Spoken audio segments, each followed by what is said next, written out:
তো hello everyone, 30 days চ্যালেঞ্জের আজকে আমার হলো ফার্স্ট ডে। তো সকালে 6টার দিকে উঠেছিলাম, ওঠার পরে ব্রাশ করে নিয়েছিলাম, আমার বাড়ির সমস্ত কাজ করে একটু চা আর দুটো বিস্কিট মুড়ি দিয়ে ব্রেকফাস্টটা কমপ্লিট করে নিয়েছিলাম। ব্রেকফাস্ট কমপ্লিট করার পরেই মেডিটেশন করে নিয়েছিলাম।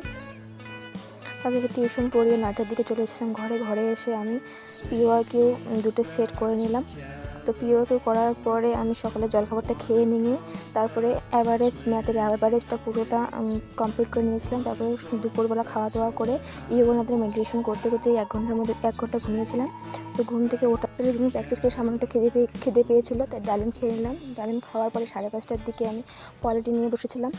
তো পলিটি করার পরে বিকেলবেলায় পড়তে বসিনি, তারপরে একদম এসেছিলাম সন্ধ্যেবেলায় একটু চা মুড়ি খাওয়ার পরে 9টার দিকে 10টার মধ্যে কমপ্লিট করে 10টার মধ্যে ডিনার করে নিয়ে একটু দুধ খেয়ে তারপরে পড়তে বসেছিলাম। তারপরে আমি পড়েছিলাম জিওগ্রাফিটা পড়তে রাত 11টা হয়ে গেছে।